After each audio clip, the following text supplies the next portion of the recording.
नमस्कार, मी इंदिरा. न्यूज अनकटच्या पुणे कनेक्टमध्ये तुम्हा सगळ्यांचं स्वागत करते. पाहुयात पुण्यातील काही महत्त्वाच्या घडामोडी.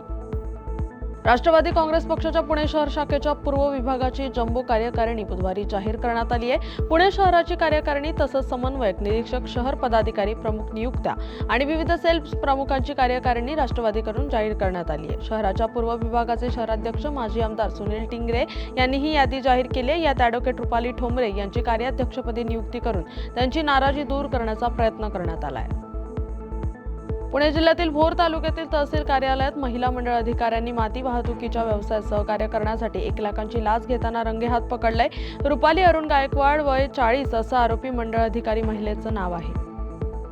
कोरेगाव पार्क मुंडवा येथील शासकीय जागेची खरेदी करताना घेतलेली मुद्रांक शुल्क माफी योग्यच असल्याचा दावा राज्याचे उपमुख्यमंत्री अजित पवार यांचे पुत्र पार्थ संचालक असलेल्या अमेडिया कंपनीने केला. या संदर्भात नोंदणी आणि मुद्रांक शुल्क विभागाने 21 कोटी रुपये भरण्याबाबत बजावलेली नोटीसही कंपनीकडून अमान्य करण्यात आली आहे. दरम्यान अमेडिया कंपनीकडून म्हणणं मांडण्यात आल्याने येत्या 5 ते 7 दिवसांमध्ये त्या संदर्भातील निर्णय नोंदणी आणि मुद्रांक शुल्क विभागाकडून घेतला जाणार आहे. Pune grand challenge tour cycle स्पर्धेच्या रस्ते कामांसाठी नीरा मोर्टी मोरगाव हा 67 किलोमीटर रस्ता बंद करून नीरा वाल्हे जेजुरी मोरगाव या पर्यायी मार्गाने वाहतूक वळवण्याबाबत जिल्हाधिकारी जितेंद्र डुडी यांनी आदेश निर्गमित केले आहेत. 8 डिसेंबरपर्यंत नागरिकांनी पर्यायी मार्गाचा वापर करण्याचं आवाहन जिल्हाधिकाऱ्यांनी केलं आहे. पिंपरी चिंचवड महापालिकेच्या वैद्यकीय विभागाने राबविलेल्या कुष्ठरोग शोध अभियानांतर्गत 89,187 घरांना प्रत्यक्ष भेटी दिल्यात. 3,61,854 नागरिकांची तपासणी करण्यात आली आहे. त्यात 11 रुग्णांना कुष्ठरोग असल्याचं निदान झालंय. संशयित रुग्णांना तात्काळ प्राथमिक औषधोपचार देण्यात आल्याचं वैद्यकीय विभागाने सांगितलंय. पिंपरी चिंचवड शहरात अनधिकृतपणे होर्डिंग, फलक, पोस्टर, बॅनर, किऑस्क लावून विद्रुपीकरण करणाऱ्यांवर आकाशचिन्ह आणि परवाना विभागाने कारवाईचा बडगा उभारलाय.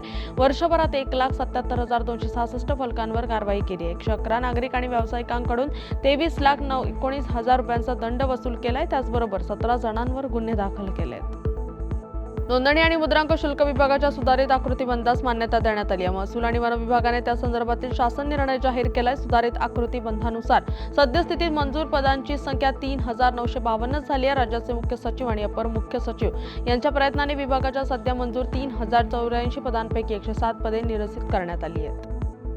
पुणे पिंपरी चिंचवड शहरांसह हिंजवडी, आयटी पार्क, चाकण, औद्योगिक वसाहत आणि उपनगरांमधील वाहतूक कोंडींवर मात करण्यासाठी भारतीय राष्ट्रीय महामार्ग प्राधिकरणाने महाराष्ट्र राज्य पायाभूत सुविधा विकास महामंडळाशी करार केला आहे. आणि या बातमीचा वेळ झाली पुणे कनेक्टमध्ये इथेच थांबायची. तोपर्यंत पाहत राहा न्यूज अनकट.